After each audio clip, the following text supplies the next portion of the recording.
Bonjour à toutes et à tous. Au nom de toute l'équipe d'Atalil, on tenait à vous remercier d'être présent et remercier Octo Technologies pour de sponsoriser cet événement, ce meetup. Un grand merci à eux parce que sans eux, ça n'aurait pas été possible. Donc, rapidement pour présenter Datalil, nous on organise des meetups Big Data et Machine Learning. Donc, il y a déjà un meetup le mois prochain sur le thème de la data, et on est continuellement à la recherche de speakers et de sponsors. Donc, si vous avez des sujets autour de la data, n'hésitez pas à venir nous voir durant le pot.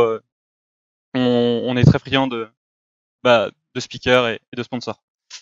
Donc maintenant, je vais passer la main à Olivier qui présentera Octo Technologies, et ensuite on passera au Pride. Merci. Bonjour à tous, bienvenue. Merci d'être venus ici à ce meet-up qu'on sponsorise. Ça veut dire qu'on paye la bière à la fin. Et les softs parce que c'est Dry January. Rapidement, Octotechnologies. Donc moi, je fais partie du bureau nord d'Octotechnologies. Octotechnologies est une société de conseil et de réalisation. Nous sommes consultants faiseurs, donc on intervient autant pour aider les sociétés à cadrer des idées qu'à les réaliser. Notre but, nous pouvons être qualifiés d'une ESN. À la différence d'autres ESN, nous ne vendons pas de prestations régie long terme. Nous essayons de vendre de la valeur. Notre but à nous, c'est d'aider les clients à être les meilleurs dans ce qu'ils font. Donc, si vous êtes vendeur de chaussettes, nous, on va vous aider, grâce à l'utilisation de la technologie, à être les meilleurs vendeurs de chaussettes de la place. Voilà. Donc, je la fais rapide. On a quelques publications qu'on a ramenées. Donc, on a des livres blancs. On a ramené des cultures code. Hop, des cultures DevOps, et je crois qu'il y a des cultures Change, il y en a ou pas? Voilà. Donc n'hésitez pas à en prendre, et si jamais il y en a plus, appelez-nous, on viendra chez vous vous en apporter, n'hésitez pas. Ça nous fait très plaisir de venir discuter. Voilà, bon meet-up et j'espère que ça va vous plaire, amusez-vous bien. Concrètement, les 3 ingrédients qui font que ça marche. Quelques résultats. Quelques trucs en fait les gens commencent à soumettre des problèmes, des pull requests, des issues sur GitHub, donc on commence à savoir un petit peu ce que les gens ont envie de faire avec. Et donc j'ai parlé un petit peu de qu'est-ce que vous pouvez faire sans moi, en gros, et puis le plan pour les prochains mois. Alors, en production, je simplifie énormément, mais imaginons que le cas classique, vous avez un notebook avec Scikit-learn, vous entraînez un modèle, et ce modèle, c'est un pickle, quelque chose comme ça, donc vous l'enregistrez sur une autre machine qui est souvent installée de la même façon, donc ça peut être un Docker, ça peut être quelque chose de très similaire en général, sinon ça ne marche pas. Vous restaurez le modèle et vous faites une prédiction. Alors, j'ai zappé en fait la façon de lancer les prédictions, qui est souvent ça peut être une API REST, ça peut être autre chose, mais bon, voilà. Mais concrètement, vous apprenez quelque part sur une énorme machine, il y a un notebook, et vous prédisez autre part sur une machine qui est dédiée à quelque chose d'autre et qui n'a pas les mêmes spécifications. Et pour Pickle, je ne sais pas si vous avez joué avec, il y en a qui connaissent bien, il y a un petit peu, il y a eu des bugs avec Pickle. Ok. Donc je n'ai pas besoin de vous dire pourquoi Pickle n'est pas vraiment la solution la plus agréable. Et comme je suis un petit peu prof, en fait chaque année je dois mettre à jour mes cours, et chaque année j'ai une nouvelle version de Scikit-learn, une nouvelle version de Panda, voire deux Scikit-learn. En gros, j'ai à peu près 20% des notebooks qui, soit c'est des warnings quand c'est gentil, soit ça plante. Et donc c'est assez compliqué de maintenir juste des notebooks pour des enfants, je veux dire, des étudiants. Non mais ça va bientôt venir, Et c'est compliqué juste parce que Scikit-learn a décidé que ça n'existait plus. Panda, je sais plus ce que j'ai dit. Ah oui, récemment c'est Pilo qui m'a dit voilà, Pilo version n'existe plus, donc TensorFlow a commencé à... Non, c'est Torch Vision qui a commencé à cracher. Je vais sur GitHub. Il sortira la version la semaine prochaine. En attendant, revenez à ce qui marchait avant. Voilà, donc ça c'est le quotidien. Donc toutes les semaines, j'ai 2-3 notebooks qui... Salut, au revoir, mets-moi à jour. Donc Pickle, c'est un petit peu ça aussi. Alors, je crois que j'ai mis trop tôt ce slide. Mais bon, Ça n'arrive pas à le dire. ouais, c'est vrai. Alors, je l'ai mis parce que concrètement, c'était pour montrer que scikit-learn, ça marche pas très bien quand on fait la prédiction pour un site web. Parce qu'à chaque fois, on fait une prédiction et on revient, une prédiction et on revient, une prédiction et on revient. Et scikit-learn, c'est optimisé pour faire des prédictions en batch. Donc si vous demandez à scikit-learn de faire 10 000 prédictions d'un coup, il sera quasiment aussi rapide que s'il en fait une. 1000, 1001, 1000 pour une, c'est pas loin. Et dedans, en fait, il y a plein de trucs comme tous les messages d'erreur qui sont sympathiques dans scikit-learn, qui vous guident. Ben, ça prend du temps d'aller les vérifier. Donc il y a des choses comme validation, check, safe, sparse, dot. Pourquoi safe? En fait, pas besoin, une fois que vous avez réglé votre modèle, normalement il n'y a pas besoin de repasser dans un truc qui est safe. On y va, pas de test, ça devrait marcher. Et check, voilà. Donc il y a pas mal de... On perd du temps dans tout ce qui est check. Et ces checks là, c'est un coût de 1 à chaque fois qu'on appelle la prédiction, que ce soit pour 10 000 ou pour 1. Donc c'est un coût fixe. Et c'est ce qui coûte cher dans cette client. Avec Onyx, eh bien, on entraîne un modèle, on le convertit au format Onyx. Je vais expliquer un petit peu à quoi ça correspond. Et on l'exécute avec une autre librairie qui s'appelle... Alors, Onyx Runtime, c'est une solution sur laquelle je travaille aussi également. Mais ça peut être autre chose. C'est simplement qu'on décorrèle un petit peu l'endroit où on apprend et l'endroit où on prédit. Et Onyx, c'est simplement un langage de spécification. Je dis que mon modèle, il fonctionne comme ça. Je le décris en fait, comme un langage. C'est pas un langage de programmation parce que c'est pas aussi complexe, mais c'est une sorte de langage. Et le runtime, c'est un petit peu l'interpréteur de ce langage. En revanche, une fois qu'on a converti au format Onyx, on ne peut plus entraîner. On perd par exemple les hyperparamètres. On pourrait les stocker, mais par défaut, on ne les garde pas. Et le modèle, on verra, mais le modèle qu'on convertit, il ne ressemble pas forcément au modèle que vous avez en tête. Il est parfois un peu plus gros. Pour que ça marche, on a besoin donc de 3 composants. Onyx, qui est simplement une façon de décrire un ensemble de fonctions mathématiques. Concrètement, c'est pas loin de NumPy. Donc si vous voyez toutes les fonctions de NumPy, c'est un sous-ensemble de NumPy. Mais comme la plupart des modèles de librairies de framework de machine learning sont écrits en Python, donc derrière c'est NumPy, donc tous les calculs sont implémentés en NumPy, donc Onyx n'est pas très loin de NumPy. Le convertisseur qui prend votre modèle et qui convertit en Onyx. Et après le runtime qui peut, donc là moi je vais vous en montrer un, je crois qu'on en verrait d'autres. Et c'est juste, une fois qu'on a décrit le modèle, c'est une fonction mathématique, et il suffit de la coder un peu comme on veut. Alors, plus en détail dans Onyx. Onyx a commencé avec tout ce qui est deep learning. Parce qu'au début, le deep learning c'est un petit peu moins varié que le machine learning standard où il y a tout un tas de trucs, on peut faire des features, on peut faire du texte. Deep learning, des images, c'est assez standard. Et tout marche en float. Donc c'est pour ça qu'en fait les premières versions c'est que du float. Alors, on peut mettre du double si on veut, mais par défaut c'est du float. Et Onyx a été prévu pour dire, ben voilà, si on change de version, votre modèle ne disparaît pas, il est toujours valable. C'est-à-dire qu'il sera juste codé en Onyx version 11, 10, alors on a la 12e maintenant, mais la dernière sortie c'est la 11. Donc le runtime, il est capable de faire marcher toutes les versions jusqu'à Onyx Runtime jusqu'à la 7. Donc si vous avez un vieux modèle d'il y a un an, qui a été converti il y a un an et qui est en version 7, il tournera encore. Donc ça c'est ce à quoi, en tout cas les développeurs de Onyx Runtime s'engagent, c'est-à-dire qu'un vieux modèle continue de fonctionner. Même si on met à jour la librairie, on s'assure que c'est toujours fonctionnel. Alors, je suis désolé, ça va être un petit peu court, mais je vais vous dire un petit peu ce qu'il y a dans les snippets. Donc là j'ai fait un calcul, en gros avec du NumPy. Je fais une exponentielle, je divise, enfin bref, je ne vais pas rentrer dans le détail. Là c'est un petit code qui convertit, et à la fin c'est le graphe Onyx, le graphe de calcul. Donc c'est un petit peu, il y en a qui ont écrit des compilateurs dans leur vie.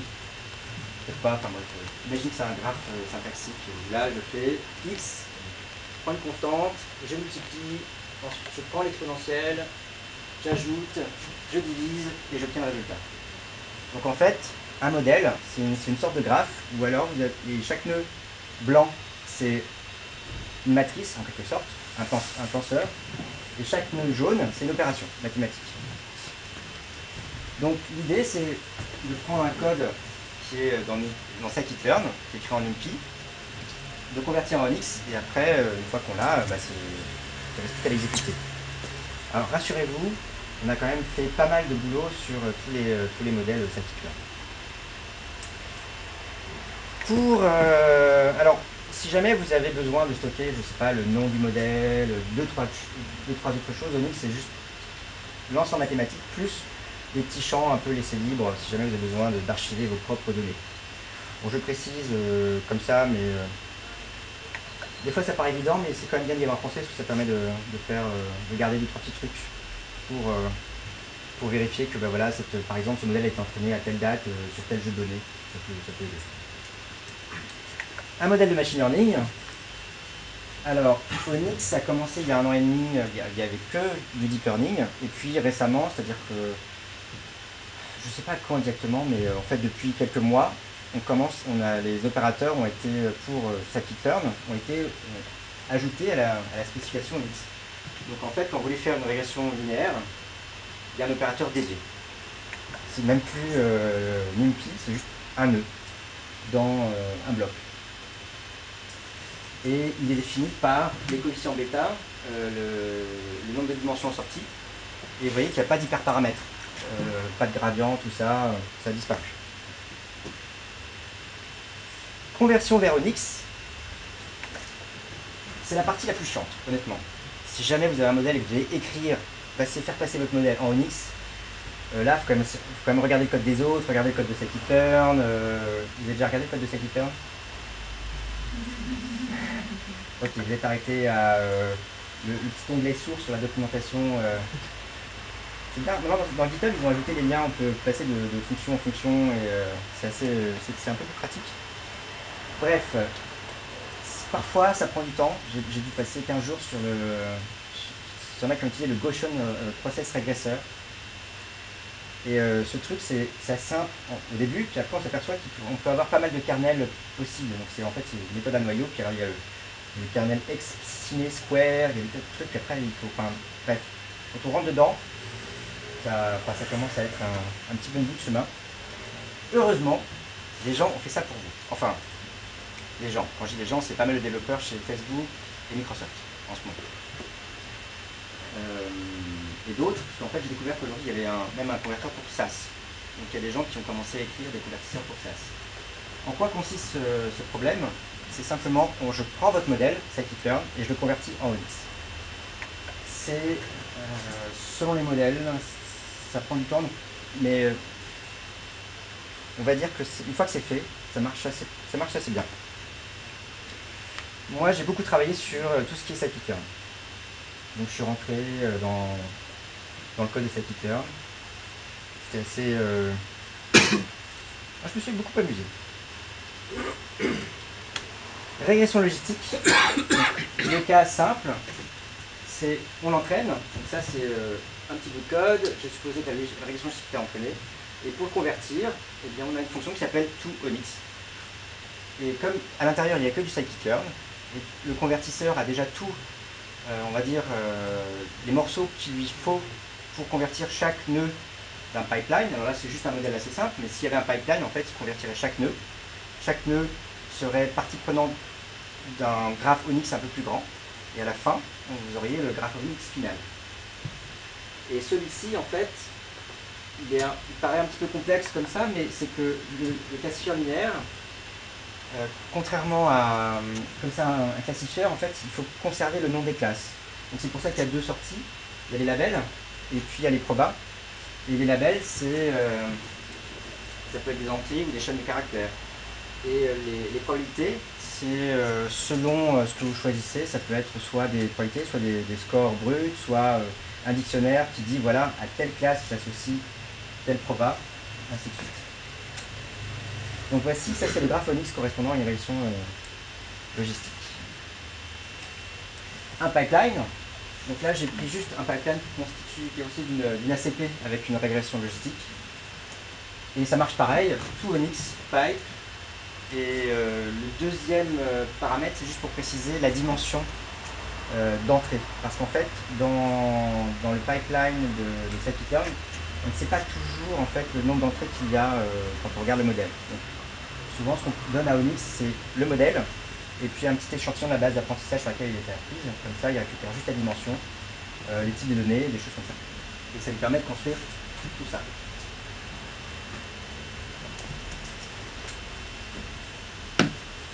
Donc on a vu Onyx, un ensemble de fonctions mathématiques. Sklearn-Onyx, c'est la librairie qui convertit les modèles de scikit-learn en Onyx. Ce convertisseur, il y en a quasiment un pour chaque librairie. Donc il y en a un pour TensorFlow, un pour Keras, un pour Torch, un pour je ne sais pas quoi. Ça, c'est découvert. Voilà. Donc chaque framework a quasiment son convertisseur. Plus ou moins avancé, mais les gens... ça veut dire que ça prend quelque part. Plus il y a de convertisseurs, plus ça prend. Et je pense pas que Microsoft soit à l'origine de tous les convertisseurs qui existent aujourd'hui. Donc prédire. Prédire, c'est bien, mais parfois on a besoin de prédire ailleurs que sur une machine. On peut prédire sur un téléphone, on peut prédire sur voilà, tout un tas de machines. Et Onyx Runtime, en fait, c'est un ensemble de code qui permet de... qui peut être compilé de différentes façons et pour différentes architectures, différents processeurs. Alors je mets juste la grille, c'est un peu petit, mais si vous allez sur la documentation d'Onyx Runtime, vous trouverez ça. Et aujourd'hui, on sait faire Windows, Linux, Onyx, langage Python, C++, C Sharp, C ou Java. Ça veut dire que si vous voulez exploiter, prédire avec votre modèle Onyx, vous n'êtes pas obligé d'utiliser Python. Ça peut être directement en C++, ou en C, ou en C Sharp. Et en C, il n'y a pas de Python derrière, c'est juste une API C. Architecture 84, 86, donc ce sera le PDP-32, ARM64, ARM32, et les hardware, si jamais vous avez des processeurs un peu spécifiques, vous avez aujourd'hui CUDA, donc cœur du GPU, et puis différentes librairies qui ont été développées pour accélérer, donc TensorRT, DirectML, MKL, DMN, MKLML, ngraph, UFAR, Arduino. Honnêtement, je ne les connais pas tous, mais c'est inclus. Et à chaque fois, vous avez l'instruction pour installer. Je fais juste un petit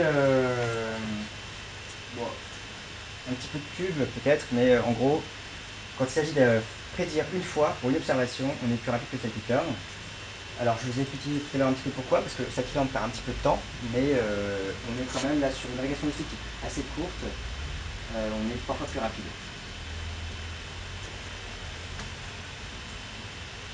Alors j'ai fait un petit comparatif, donc je voulais...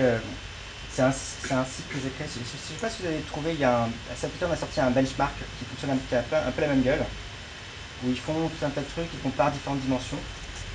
Donc là c'est un slide, je ne pourrais pas appuyer sur les icônes, mais concrètement pour la régression logistique, là j'ai pris n égale 1, donc c'est une observation.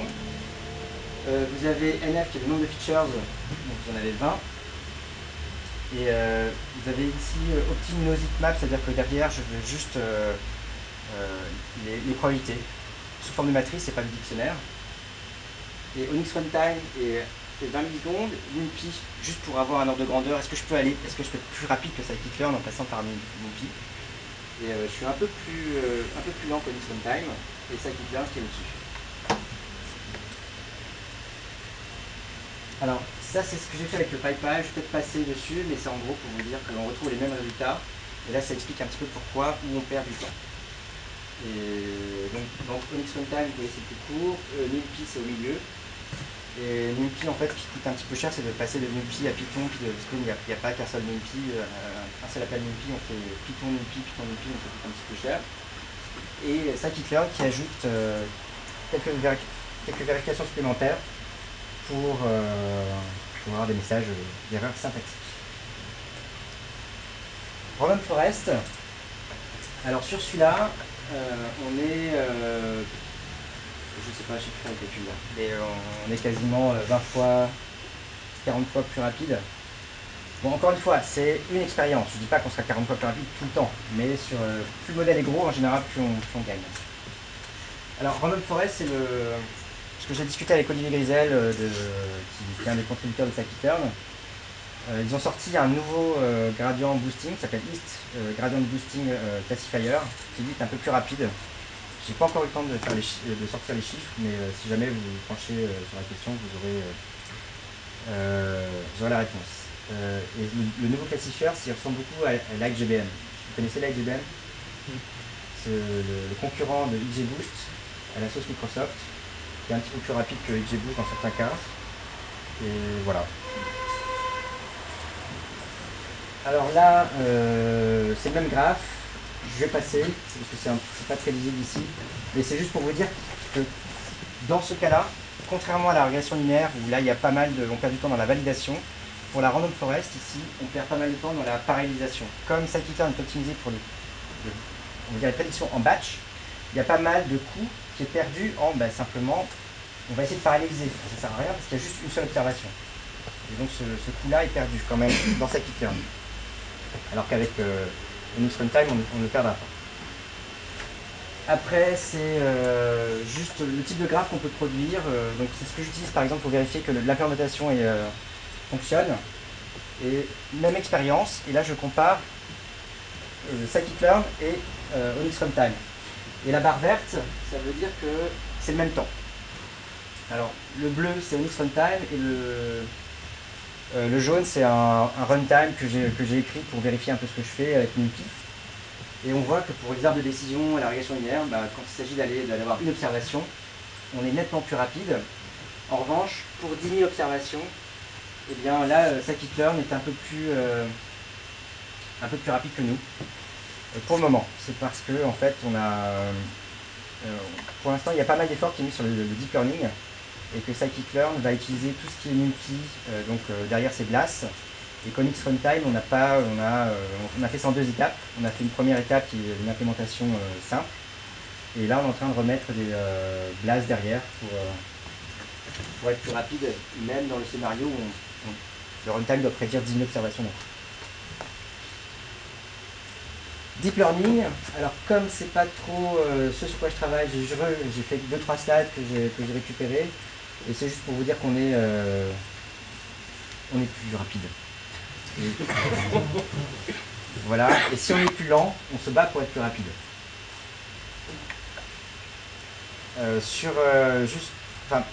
Comme nos exemples, ça vient principalement des moteurs de recherche, on travaille beaucoup là-dessus.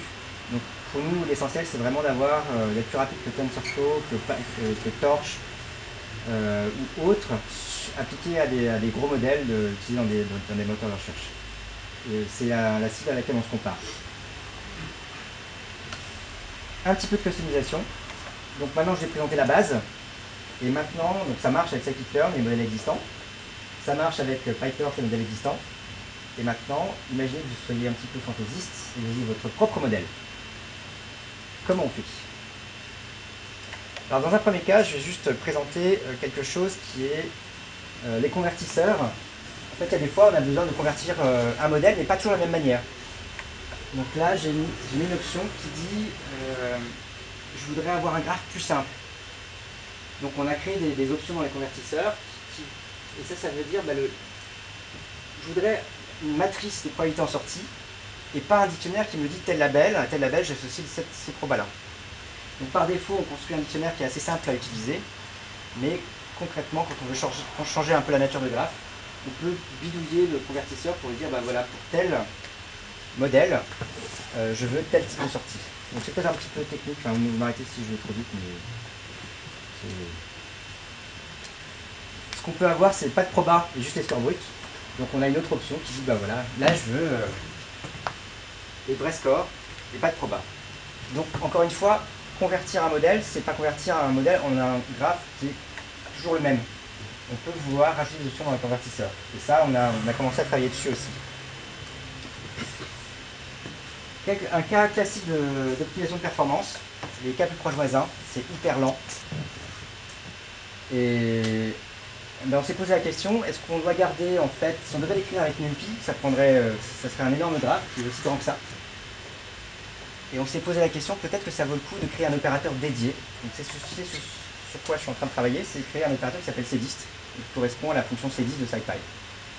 Et si on le rajoute à l'aspect Onyx, eh bien tous les modèles qui utilisent ça vont être quasiment 10 fois plus rapides sur cette partie-là. Donc c'est des choses qu'on peut faire aussi. Et pour ça, on n'a pas besoin de rajouter à Onyx, c'est-à-dire que vous pouvez étendre Onyx la spec Onyx avec vos propres opérateurs si vous le souhaitez. Pas besoin d'attendre que quelqu'un sur GitHub approuve votre pull request pour tel opérateur. Vous pouvez y aller. Donc on a fait ça d'abord, et puis maintenant, comme ça nous plaît, on essaie de faire passer dans la spec Onyx. Pour un nouveau modèle, eh bien, je me suis amusé à créer un modèle, alors peut-être un peu trop complexe, mais bon bref, un modèle qui allie deux autres modèles de scikit-learn. Et il a fallu que j'écrive bien deux fonctions qui permettent de le convertir. Une fonction qui dit mon modèle, ça sort tel type de résultat, c'est ce qu'on appelle un shape calculator. Il dit voilà, quand vous avez telle entrée, ça produit telle sortie. Et puis le convertisseur qui va dire comment concrètement je dois convertir mon modèle en Onyx. Et une fois que j'ai fait ça, je dis à la librairie de scikit-learn, enfin, le convertisseur de scikit-learn qui dit voilà, il y a un nouveau modèle, ajoute-le à la liste de ce que tu sais faire. Et maintenant, pour tous les pipelines qui incluront mon nouveau modèle, ça marchera d'enfer. Nickel. Que mon modèle soit tout seul ou au sein d'un pipeline. Donc on a prévu ces mécanismes-là qui permettent d'étendre ce que l'algorithme qu'on a commencé sait faire. Et le mécanisme est là pour l'étendre avec vos propres convertisseurs. Sauf si vous voulez les partager, auquel cas on sera ravis de les accueillir, il n'y a pas de souci, on les maintiendra. Et un truc, moi que j'adore, c'est le transfer learning avec Onyx. Ça je trouve ça toujours un peu compliqué parce qu'il faut faire marcher TensorFlow avec scikit-learn, avec Keras et tout ça. Maintenant, je me fais plus trop, enfin je m'emmerde plus, je prends le modèle, il y a un zoo, je sais pas comment ça s'appelle un zoo, enfin bref, un zoo de modèle Onyx. Je vais là-dessus, je télécharge la version Onyx, j'applique Onyx Runtime, et je l'ai emballé dans un transformer de scikit-learn, et maintenant c'est comme ça que je fais du transfer learning. C'est moins chiant, enfin, si vous me permettez d'utiliser ce mot-là. Voilà. La suite. Eh bien, en gros, vous faire plaisir. J'essaie que ça vous plaise et que vous l'utilisiez. Donc, jusqu'à présent, c'était un petit peu compliqué parce que dès que vous aviez un modèle, un pipeline, il y avait toujours un morceau du pipeline qui ne marchait pas. Donc, l'idée, c'est de faire en sorte que tout marche et que vous n'ayez pas... et que votre premier essai soit, on va dire, concluant. Donc, meilleure performance, meilleure documentation, meilleure couverture. Donc, couverture, ça veut dire que sur un pipeline compliqué, il n'y ait aucun élément qui échappe au convertisseur. Est-ce que j'ai encore un slide? Ah ben non. Voilà, donc merci beaucoup. Si vous avez des questions, n'hésitez pas à me contacter. Et sur chaque GitHub, XADUPRE, vous aurez mon compte. Et j'ai un autre compte, j'ai deux comptes GitHub, un pour Microsoft et un pour mes enseignements. Donc, si vous cherchez des questions de machine learning aussi, c'est assez marrant. Voilà.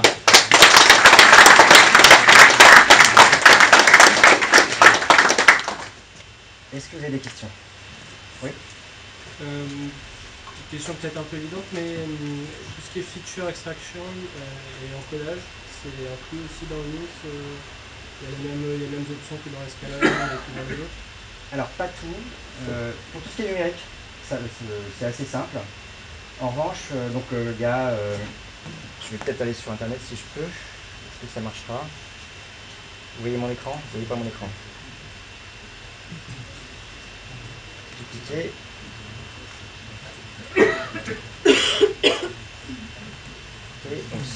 Ah mais j'ai pas internet. Donc si vous tapez Onyx opérateur, vous tomberez sur une page qui vous dira quels sont les opérateurs qui existent actuellement.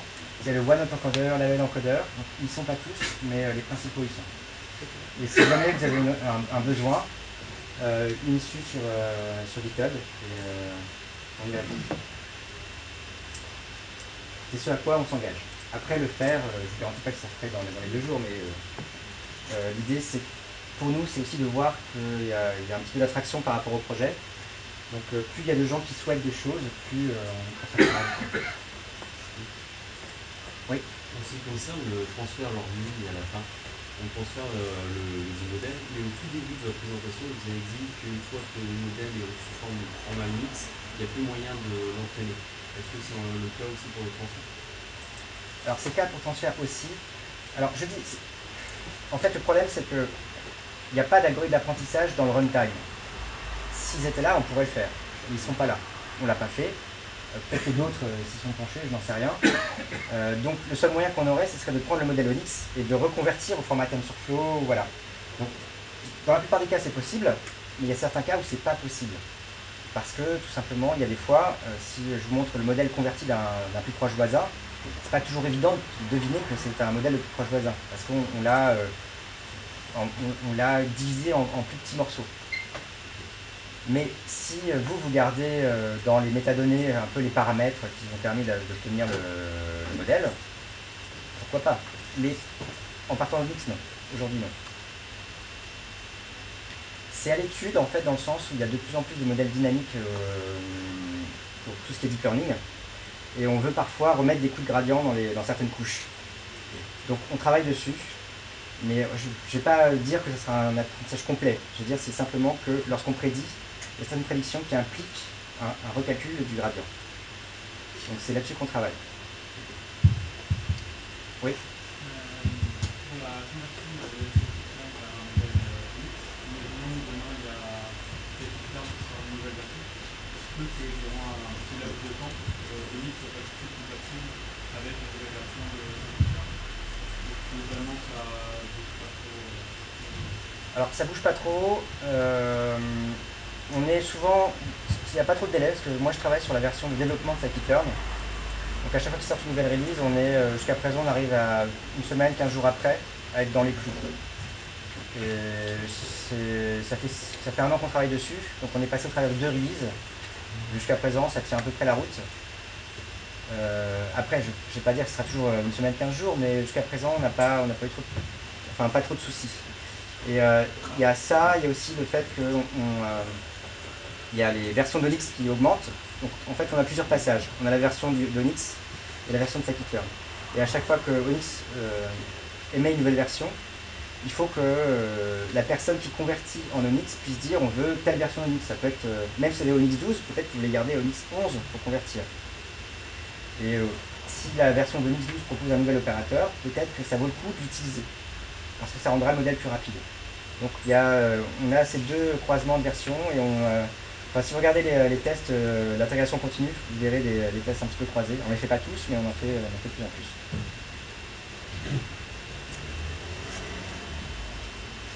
Pas d'autres questions? Oui. Question sur les entrées sorties, c'est obligatoirement tous séquencés ou il n'y a pas possibilité d'avoir la taille des entrées individuelles? Alors aujourd'hui non, mais encore une fois le deep learning évolue assez vite, et donc on se pose beaucoup de questions sur. En fait le problème c'est pas forcément le fait que ça n'existe pas aujourd'hui, ou que ça ne soit pas prévu, c'est qu'il faut juste le mettre dans la spécification et après le mettre dans Onyx et après le supporter. Donc il y a beaucoup de débats sur comment on le fait et comment le faire proprement. Donc ça arrivera un jour, mais c'est juste là. On se pose la question sur comment le faire bien. Il y avait une question encore là-bas, je crois. J'ai une question qui concerne les temps de réponse. Est-ce que c'est de l'ordre de la milliseconde, de 10 millisecondes, d'un dixième de milliseconde? Et une deuxième question, c'est que quand j'ai travaillé sur ce projet, sur quelques projets, la meilleure solution c'était les problèmes réseau. Il fallait que le code tourne sur la même machine, sur le même rack, dans le même data center, que plus les données étaient proches du modèle, plus c'était rapide. Est-ce que c'est une autre manière d'optimiser? Onyx Runtime, c'est un petit peu ça, puisque l'idée c'est quand même d'avoir un runtime pour n'importe quel modèle. Le runtime va tourner à l'endroit où la prédiction se fait. Donc là c'est plus effectivement, il y a par exemple une version du runtime qui est prévue pour les téléphones. Donc plutôt que d'envoyer les données du téléphone vers une machine distante, c'est de faire tourner les prédictions sur le téléphone lui-même. Donc ça c'est un objectif qui est visé par la librairie. Et c'est pour ça qu'il y a une version ARM qui est sortie. Sur les temps de latence, j'avoue que je ne les connais pas. Je crois qu'il y a des gens qui s'amusent à mettre Onyx Runtime sur Raspberry Pi. Ça ne doit pas être loin du marché. J'ai mesuré le temps de latence sur ma machine à moi, et une milliseconde, ça dépend vraiment des modèles. Si le modèle est petit, on est vraiment en dessous de la milliseconde. Est-ce que ça répond à la question? partie, mais par exemple, sur Bing, on imagine bien que le temps de réponse, c'est pas 1 seconde, c'est juste le temps de la requête web qu'on fait.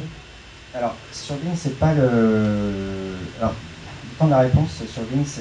Imagine que sur une page, il y a beaucoup de services. Donc, il y a... en fait, dans des services comme Bing, si jamais... C'est prévu, en fait, pour qu'il n'y ait pas de réponse. Donc, il y a toujours 2 cas. Un, on a la réponse, 2, on n'en a pas. Il y a toujours des cas où on va dire le quanti à 99%, il peut être très élevé. Jusqu'à présent, en fait, pour les images, il faut répondre en quelques 10 millisecondes, 100 millisecondes. On peut monter jusqu'à 100 millisecondes si ça vaut vraiment le coup.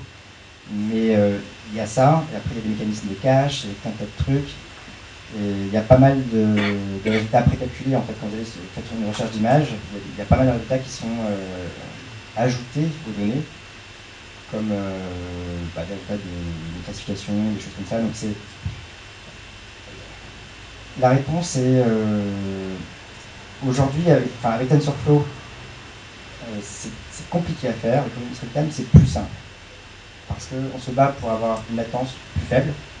Et une fois qu'on l'a, en termes de technique, il y a beaucoup moins de techno embarqués dans les machines, donc ça coûte moins cher en développement, en exploitation. Et quand je dis Bing, aujourd'hui, maintenant, c'est beaucoup Azure. Donc c'est quand on met le plus possible de OpenStreetMap dans Azure pour que ça coûte moins cher.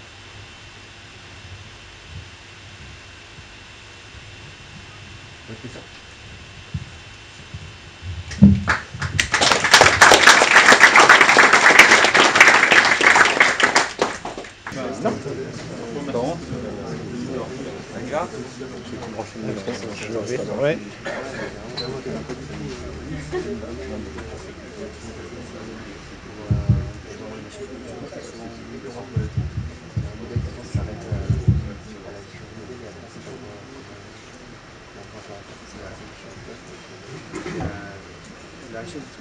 Parfait, donc on va enchaîner. Du coup, je ne vais pas me mettre là parce que du coup, je vais cacher la présentation. Donc, je me présente, je m'appelle Yannick Libert, je travaille chez Octo.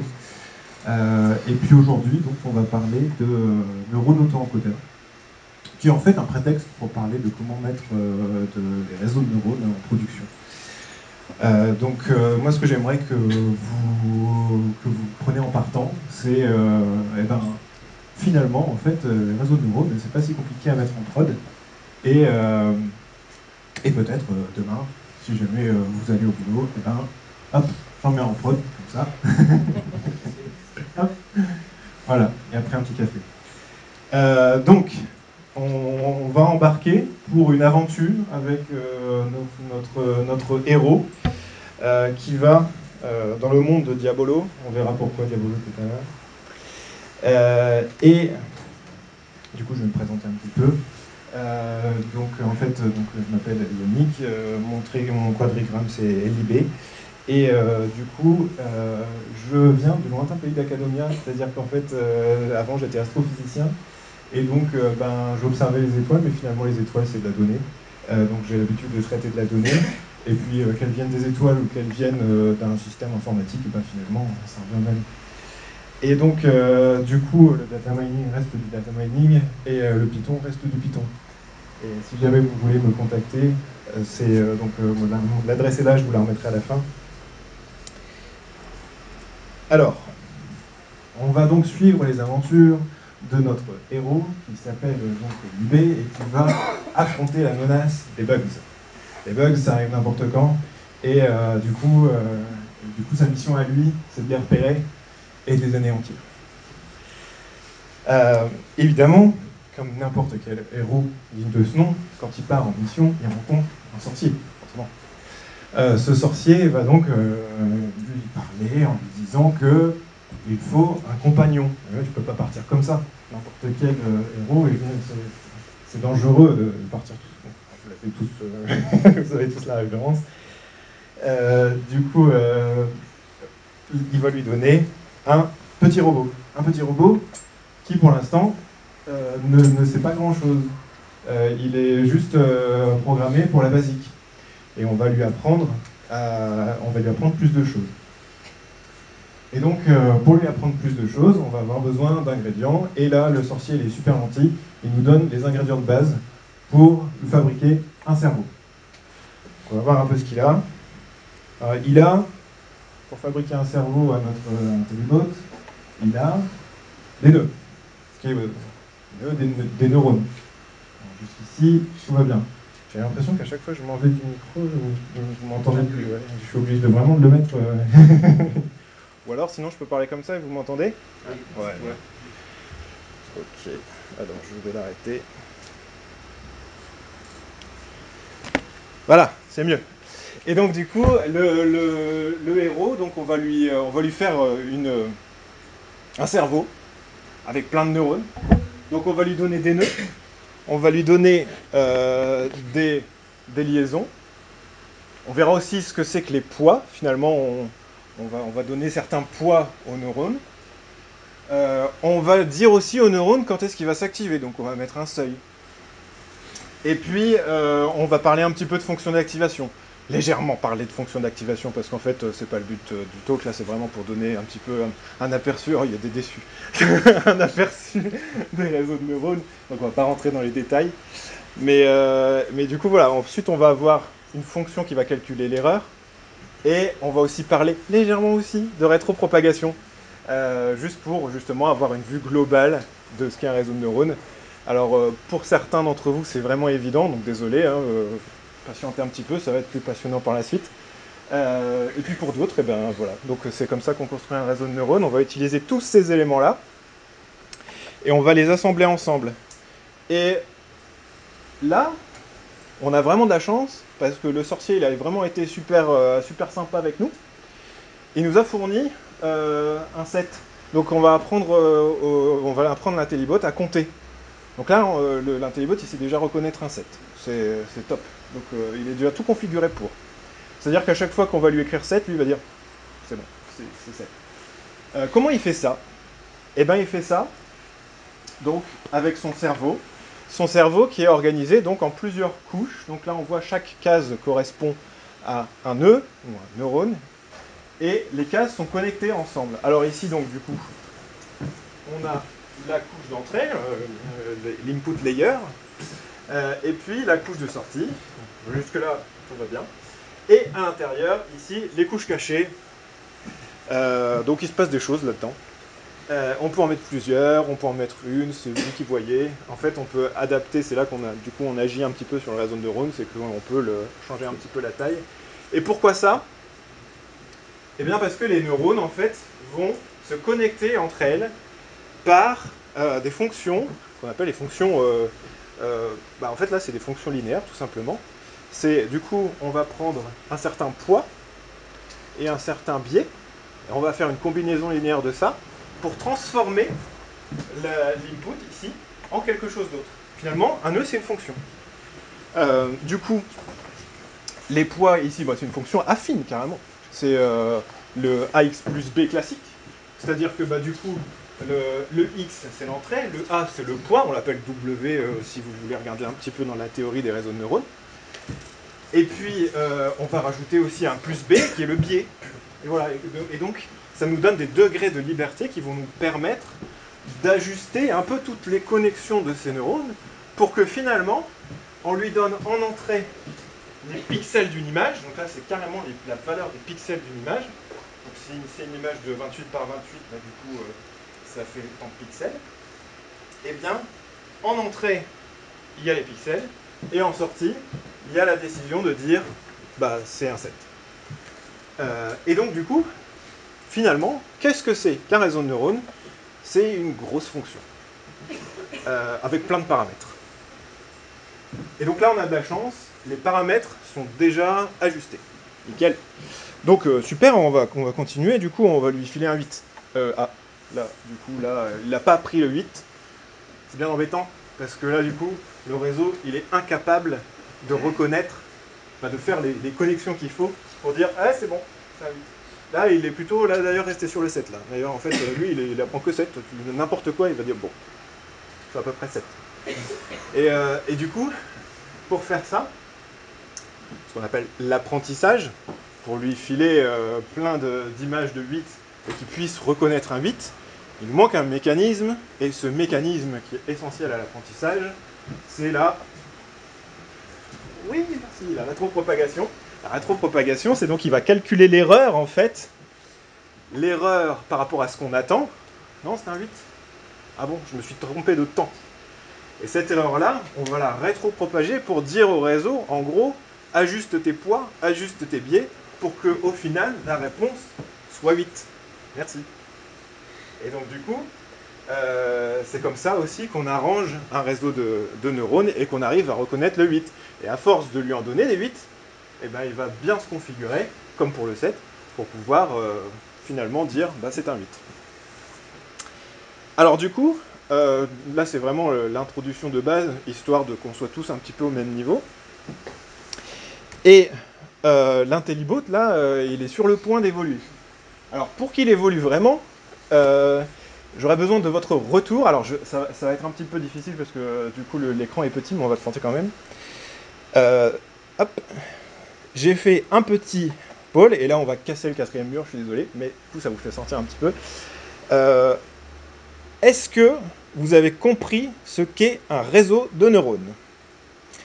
Et donc, du coup, je vais vous mettre le QR code, on va le tenter. Hop. Ou alors l'URL. Je peux agrandir le QR code si vous voulez.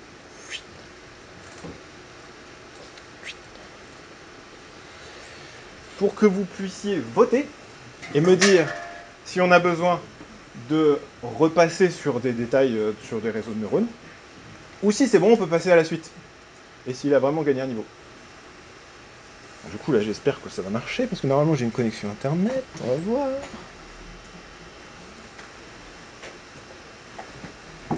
Hop. Hop. C'est bon? Est-ce que certaines personnes... ont... Ah, c'est parce que je suis pas connecté. Attendez 2 secondes. Hop. Ou alors sinon, je me connecte en 4G sur votre présenteur Restart the... Ah ouais, alors du coup, je pense que c'est le Wi-Fi qui fonctionne pas. 2 secondes, je passe en 4G. Hop. Tac. Bah ouais, mais du coup, j'ai pas l'impression que... Ok. Alors, j'ai Sinon, mon je te mets point. la 4G, moi. J'ai le... Hop. Je vais vite fait me connecter. Ouais, non, je n'ai pas accès à Internet. Je suis connecté sur la grappe. Et la grappe, normalement, le mot de passe, c'est la fibre. Bah oui, non, il est connecté, Ouais. je veux dire, mais il a pas Internet. Ok, bah mettons. Donc du coup, je vais me mettre là. Et du coup, ça vous permet de discuter un petit peu entre vous pour savoir si vous avez compris tout ça.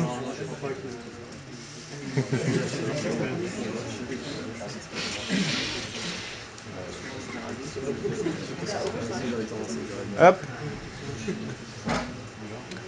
Alors.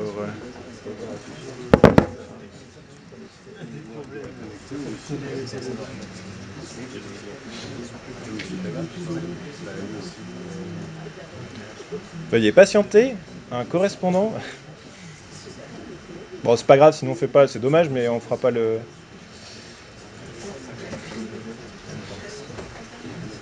Regarde. Combien Je pense que si t'es là, il va passer automatiquement. Clac.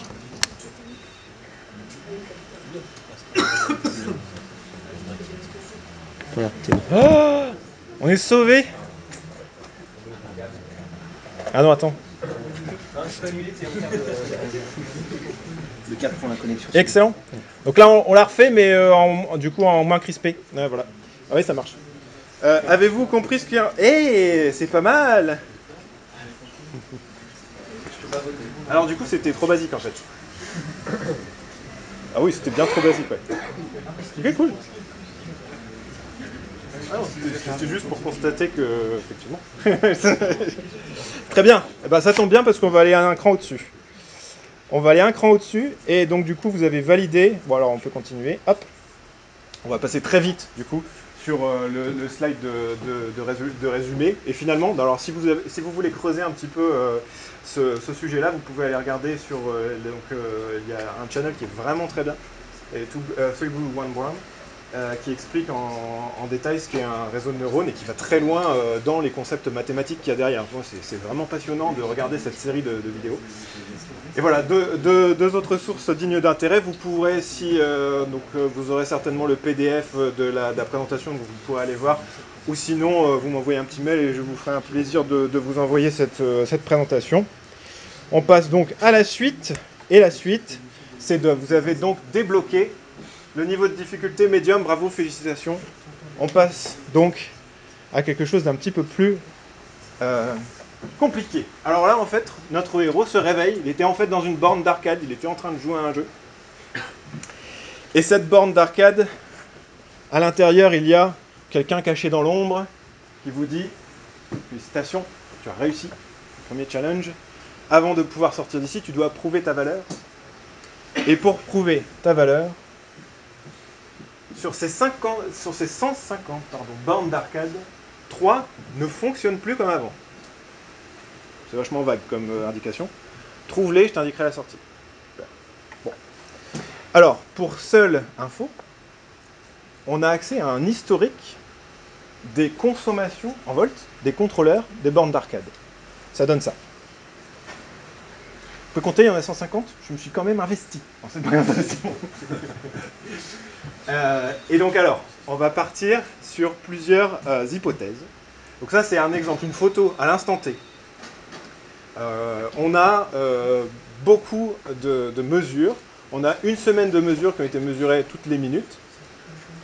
Donc on a plein de photos comme ça, toutes les minutes. En fonctionnement normal, le voltage fluctue peu. C'est-à-dire en gros qu'une machine qui fonctionne de manière nominale consomme un certain voltage, donc 5,5 par exemple, et reste à peu près constamment à ce niveau-là. Le voltage est compris entre 5 et 5,5, et pour les petits malins qui voudraient juste faire un min et un max et puis mettre des alertes quand ça dépasse les seuils, il y a déjà un système de surtension qui est en place. Pas de peau. Donc il faut réussir à trouver dans tout ça les 3 machines qui ne fonctionnent pas très bien. Ok. Donc du coup, c'est là où je vais vous parler un petit peu des réseaux auto-encodeurs. Et qu'est-ce que c'est qu'un réseau auto-encodeur? Alors là, on a une illustration de ce que c'est. C'est comme n'importe quel réseau de neurones, une couche d'entrée qui correspond à les mesures que je vous ai montrées, donc les 150 inputs, voilà, c'est les 150 inputs. Une couche cachée, une ou plusieurs couches cachées, et une couche de sortie. Et vous voyez que la couche de sortie a le même nombre de nœuds que la couche d'entrée. Et vous voyez aussi que les valeurs de la couche d'entrée, les valeurs de voltage de la couche d'entrée de chaque borne d'arcade, est égale à celle de la sortie. Alors, ouais, super, on vient de faire une fonction identité, super sophistiquée. Non, pas vraiment. Un réseau auto-encodeur va encoder l'information, d'où son nom, mais il va simplement faire les liens entre les relations de certains neurones d'entrée. Genre par exemple celui-là et celui-là, oh, ils se comportent de manière linéaire entre eux, bon je vais les combiner, je vais faire plus qu'un seul.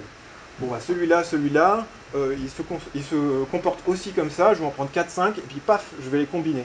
Et finalement les dimensions d'entrée sont plus petites que les dimensions de la couche cachée, et ça nous permet d'avoir un encodage, décodage de l'entrée. Super, génial. Mais à quoi ça sert vraiment?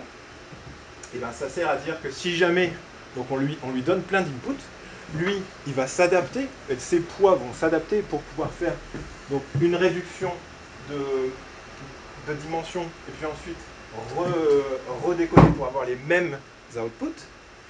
Il va faire tous ces liens de connexion entre ces neurones, et donc il va apprendre comment tous ces inputs sont liés entre eux.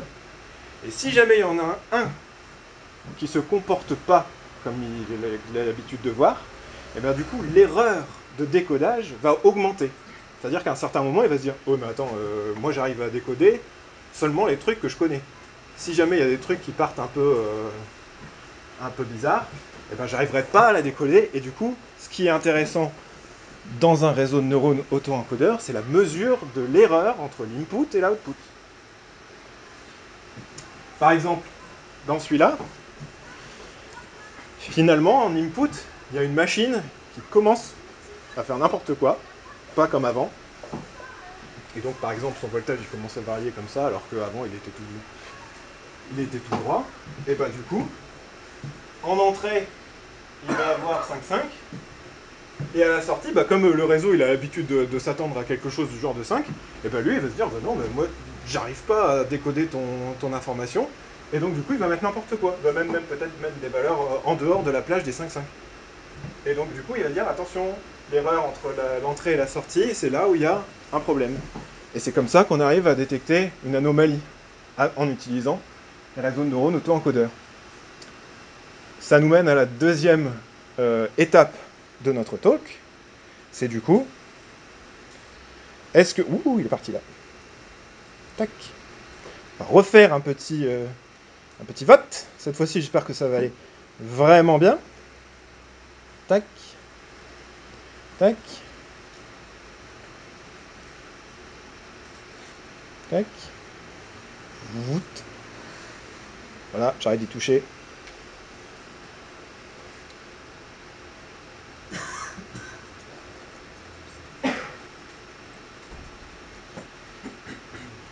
Hop. Alors je vérifie, est-ce que... Alors peut-être je vais pas... Là ça va arriver. Hop. Est-ce que vous pouvez voter?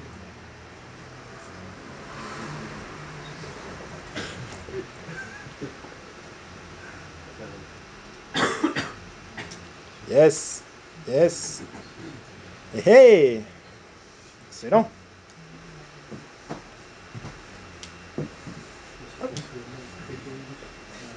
C'est bien, mais moi ça me permet de faire une petite pause aussi. Excellent, super. Bon, ben, j'en ai pas perdu trop en route. Alors, du coup, on va... C'est pareil, on a un petit slide. Hop. Petit slide de résumé qui va aussi nous permettre un petit peu aller plus loin des réseaux de neurones auto-encodeurs. Oui, d'accord, c'est chouette et tout. Ça marche sur un cas particulier que je viens de vous présenter. Est-ce que ça marche sur d'autres choses? Je vous invite à aller voir donc, les liens ici. C'est pareil, donc je vous donnerai le PDF, vous aurez le PDF à la fin de cette présentation. Ça permet aussi de voir d'autres applications de réseaux auto-encodeurs et il y en a beaucoup et il y en a aussi surtout sur les photos, enfin sur l'analyse de photos et aussi sur la recolorisation. Vous pouvez aller voir, c'est vraiment intéressant. Ils prennent des photos noir et blanc, des vieilles photos et paf, ils recolorisent. C'est vraiment chouette. Du coup, hop, on a validé la dernière partie. Et donc là, on arrive à la partie hardcore, la partie qui fait peur, la partie où il y a un client qui nous contacte en disant « Ouais, d'accord, c'est chouette, tu viens de monter en compétence sur un sujet, là maintenant, il faut qu'il soit en prod. » Bon, d'accord. Un client vient de nous contacter sur un sujet de surveillance de chaîne de production, assez similaire. Réponds à son mail pour commencer la mission, et voici le mail. Pour ceux du fond, je le lis. Notre usine est la meilleure de la région. Okay. Nous avons presque tout automatisé et notre chaîne de production est ultra bien huilée. Un petit peu moussée. Sauf que quelquefois, des grains de sable viennent gripper cette belle mécanique et créent des points de ralentissement, provoquant parfois des réactions en chaîne qui perturbent la prod. Notre prod bien aimé, même qu'il a dit, adoré. C'est totalement inacceptable, évidemment. Réglez-moi ça tout de suite à grand coup d'IA, s'il vous plaît, parce que moi j'aimerais bien aller à Vegas. Ah, donc bon. Du coup, on va utiliser l'IA et on va se mettre au travail tout de suite et on va lui répondre en disant ok, donc on a bien compris, tu veux un projet d'auto-encodeur que j'ai appelé l'octo-encodeur.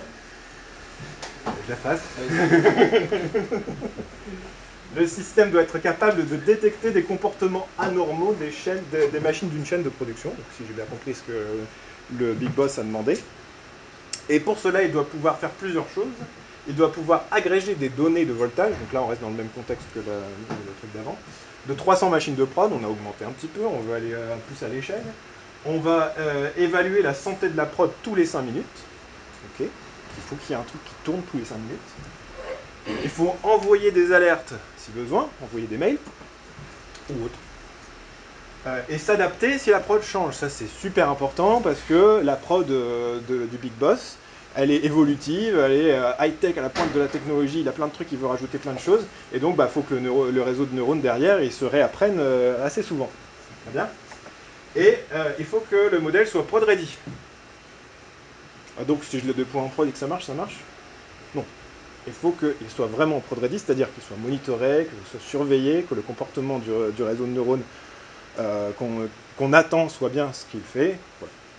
Donc pour faire tout ça, et ben là, du coup, je vais vous donner quelques petites recettes techniques que j'utilise assez souvent. C'est des petits tips, hein, c'est pas vraiment le truc qu'il faut faire absolument.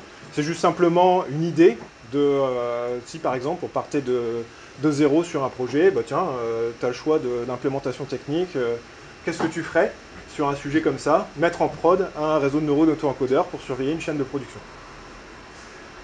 Du coup, côté utilisateur et côté utilisateur data scientist, tout ça, vous avez l'habitude de bosser avec les Jupyter Notebook. Bon, d'accord, pourquoi pas mettre aussi le petit plugin Git qui va bien pour forcer un petit peu à faire du versionning de code. Ce qu'on fait tous, bien sûr. Aussi créer. Alors, il y a le Voilà aussi, le Voilà qui est en fait un petit truc sympa qui permet de transformer en fait un Jupyter Notebook en petite web app finalement, qu'on va pouvoir exposer sur une URL. Et ça, c'est chouette pour faire des vitrines.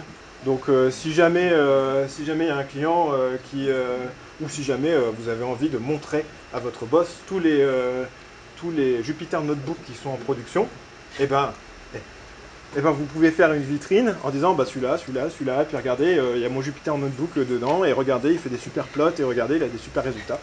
Donc c'est top, c'est des petits kernels en fait qui se transforment en web app finalement. Et donc ça permet aussi de favoriser le travail collectif et d'augmenter aussi la visibilité du travail du data scientist, du travail des équipes qui bossent sur la data. Parce qu'en général, en fait, les projets de data science sont vraiment enclavés dans... ça dépend, hein, mais souvent on est enclavé dans un truc, on travaille un peu sur des modèles, des données, tout ça. Et donc du coup c'est bien de s'ouvrir un petit peu au monde en disant regardez, ce modèle il fait ça, et puis d'être un petit peu pédagogique là-dessus. MLflow, c'est vraiment un truc que j'adore. C'est pour finalement un modèle, il a plein de paramètres qui sont ajustables. Il fait donc plein d'outputs finalement. Il faut les comparer avec les données de la prod et tout ça. 5 minutes, c'est bien, c'est parfait. Du coup, MLflow va nous permettre de garder tous ces paramètres en mémoire et de les traquer sur le long terme. On peut même les envoyer sur un back-end de métriques et puis carrément faire des dashboards et tout ça. Alors je vous invite vraiment, là c'est vraiment pas l'objet du talk, mais je vous invite vraiment à regarder un petit peu ces outils-là. MLflow c'est vraiment c'est en plein développement en ce moment. Ils sont passés en version 1.0 il n'y a pas très longtemps, il y a quelques mois. Et ça permet de faire vraiment beaucoup de choses, d'organiser un modèle en vrai projet. Là, du coup, le truc il devient vraiment quelque chose de coordonné. Ça devient vraiment une usine logicielle. Donc la petite brique MLflow nous permet de faire vraiment beaucoup de choses au niveau industriel. Et puis d'échanger des modèles dans différents formats. Donc du coup, on a parlé d'Onyx. Et ça va permettre un petit peu de rendre les systèmes interopérants entre eux. Et puis j'ai rajouté Kibana, mais ça peut être n'importe quoi d'autre, pour faire des dashboards. Et finalement, les dashboards qui claquent, c'est important. C'est pas que important pour montrer ça à la com en disant regardez, j'ai des trucs qui partent dans tous les sens, regardez c'est rouge, c'est vert, et puis ça s'allume et ça fait des... Non, c'est aussi pour mettre en valeur le projet, pour montrer qu'il a vraiment de la valeur, pour montrer que ce réseau de neurones auto-encodeurs, il a permis de prévenir une défaillance de système général parce qu'on a été appuyé sur le bon bouton au bon moment.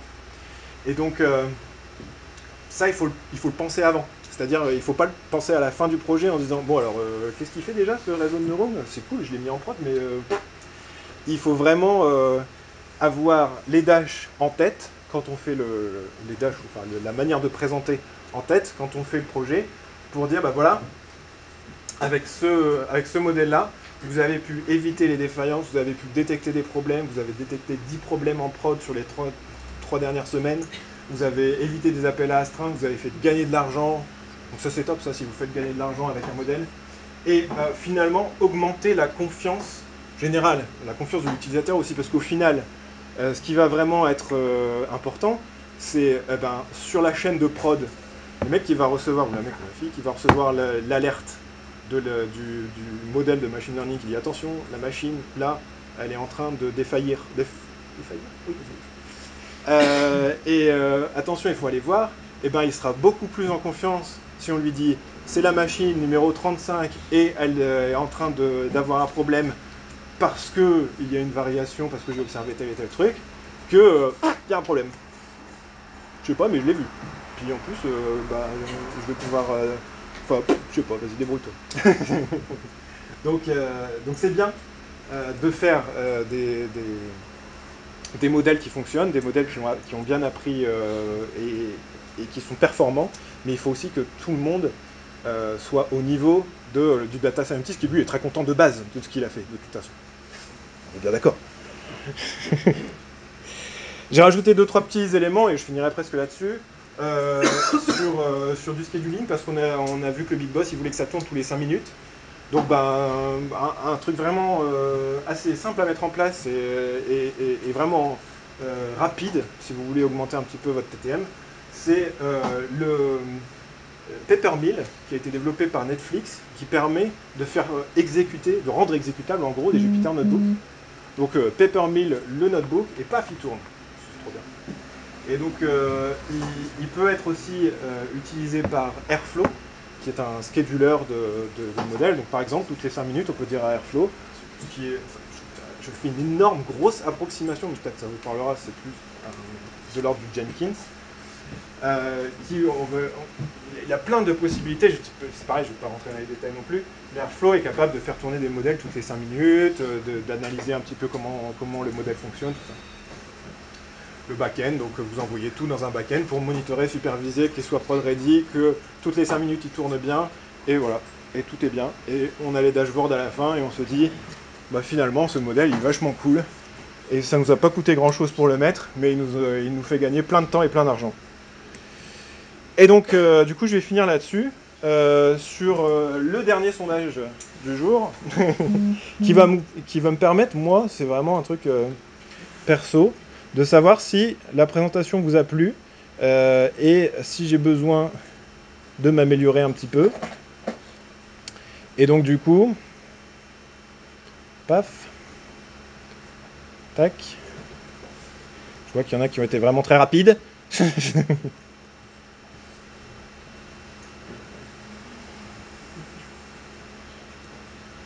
Tac. Agrandir, ouais. Hop.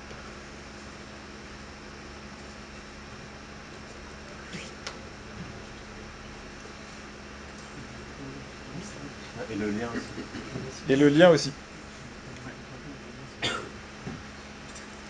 Où est-ce qu'il est le lien déjà ? Oui, tout à fait. Attends, ce sera la surprise du coup. On va pas le voir en temps réel. Mais on laisse un petit peu. C'est bien, ça fait un peu de suspense. Voilà. Du coup, ça me permet d'enchaîner sur... alors, c'est bon au niveau du QR code ? Ça me permet d'enchaîner sur vraiment mon dernier slide pour vous dire merci, parce que ça fait vraiment longtemps que, du coup, depuis ma reconversion d'astrophysicien, où j'avais l'habitude de faire des talks, c'est la première fois que j'ai l'occasion de m'exprimer à Lille, et c'est vraiment un plaisir. Donc, merci beaucoup et merci aux organisateurs d'avoir pu permettre tout ça. Vous m'entendez bien si je parle fort comme ça ? Ok. Donc merci. Alors moi mes slides, on voit rien, c'est écrit tout petit, et puis parce que j'ai fait le malin, je les ai programmés, c'est du CSS et puis ça donne rien sur la tour. C'est pas grave, je vais parler. Donc moi je suis Olivier, je travaille aussi chez Octo et spoiler, je ne suis pas du tout data scientist, je suis un imposteur complet. L'idée de ce talk, c'est d'essayer de vous présenter comment on va concevoir une application ensemble et on va essayer de la passer en production ensemble. Et à la fin du passage en production, on va essayer de faire un test pour voir si notre application fonctionne pour de vrai. Et donc pour faire ça, je me suis placé en tant que consultant et j'ai une société qui m'a appelé, qui me dit tiens, j'ai besoin d'améliorer l'expérience utilisateur, je suis un retailer physique et j'aimerais savoir si les gens qui sortent de mon magasin sont contents ou ils ne sont pas contents. Vous savez, en utilisant il y a une société qui fournit ça avec des petits smileys où on tape à chaque fois. Et ça c'est cool, et ils se sont dit moi je voudrais faire une collecte d'analyse de sentiments et je voudrais qu'il n'y ait pas d'interaction parce que je vois que les gens ils tapent pas sur le petit bouton en sortant. Donc je voudrais essayer si on pouvait les filmer et puis voir s'ils sont contents ou pas contents en sortant du magasin, en mettant du deep learning, de l'IA et tous les buzzwords, ce serait vraiment chouette. Et donc bien sûr on va faire ça, on va coder une application simple qui détecte les sentiments. Ça va être cool, on va pouvoir le faire. On va le faire rapidement. Donc globalement, on va faire un réseau de neurones, parce que c'est la mode, et puis parce que ça fonctionne bien. On est en plusieurs couches, on a une business logic qui est gérée par un réseau de neurones, on va coder une application qui va utiliser ce réseau de neurones, qui va se charger des entrées-sorties. En gros, ça va lui envoyer les images et ça va récupérer je suis content, je suis pas content. Et en plus, on va utiliser une couche d'exécution pour les calculs. Donc il y a pas mal de data scientists dans la salle. Si je fais le parallèle avec le monde Python, la business logic, on va la coder en Keras, qui est quelque chose de haut niveau. L'application, on va la coder en Python, en pur Python. Et TensorFlow va appliquer les calculs. Vous voyez les trois couches, à quoi elles correspondent. Et il y a des piles. Ouais, c'est bon. Merci. Hop. Hop. Merci. Et dans notre cas, et ça fait sens, notre business logic est codé avec Keras et on l'exporte avec Onyx. C'est bien, vous avez une présentation Onyx avant et c'est très très rare quand je fais une petite présentation j'ai la chance d'avoir Xavier qui parle de ça. L'application est en Go, parce que Go c'est vachement cool, puis parce que de toute façon je sais faire que ça. Et les calculs sont appliqués avec Gorgonia, qui est une bibliothèque en Go qui permet d'appliquer les calculs et c'est vachement cool aussi. Et puis c'est la seule qui existe et je suis contributeur, donc on va aussi utiliser celle-là. Donc Onyx, j'avais prévu un petit rappel Onyx dans les slides, là il y a Xavier qui a été là, donc je vais le passer super rapidement parce que vous avez déjà tout compris. Un réseau de neurones classique, une couche d'un réseau de neurones, donc Yannick l'a expliqué, c'est une fonction avec des linéarités, des non-linéarités, et comme vous avez tous répondu que vous aviez tout compris, on passe. Cette fonction-là, on peut la transformer en quelque chose de plus fonctionnel. Donc on a sigma de W multiplié par X plus B, on peut faire sigma, un opérateur d'addition, un opérateur de multiplication, donc on a quelque chose de fonctionnel. Ce quelque chose de fonctionnel, on peut facilement le transformer en graphe. Voilà. Donc jusque-là, on a compris, même si on n'a pas écrit de compilateur. Mais c'est vachement bien d'en avoir écrit. Et donc c'est quoi Onyx ? C'est un réseau de neurones, c'est un graphe, et Onyx c'est un système qui permet de représenter, un langage qui permet de représenter un graphe dans une syntaxe particulière qu'on peut exporter et utiliser dans d'autres écosystèmes. Ça renfonce le coup. Et donc, Xavier n'en a pas parlé, en Go, il y a un interpréteur Onyx qui s'appelle OnyxGo, ça tombe bien, et qui fonctionne quand il a le temps, et c'est moi qui le maintiens, et je le maintiens quand j'ai le temps. Mais globalement, il va bien fonctionner. Et donc, je vais revenir à notre application de êtes-vous content ou pas content ? Moi, je ne suis pas data scientist, je vais coder une application, et donc j'aimerais bien utiliser un réseau de neurones déjà entraîné, ce serait plutôt sympa. Xavier vous a parlé du modèle Zoo, et il ne sait pas pourquoi ça s'appelle un zoo, et ben moi non plus. Mais c'est vachement cool le modèle Zoo, parce qu'on a une collection de modèles préentraînés au format Onyx qu'on peut utiliser, qui vont servir de business logic. Et justement, quel heureux hasard, il y a dans le modèle Zoo un modèle qui s'appelle Faire Plus qui permet de détecter les sentiments. Et ça, c'est plutôt cool. Je l'ignorais complètement avant d'écrire cette presse. Pas du tout.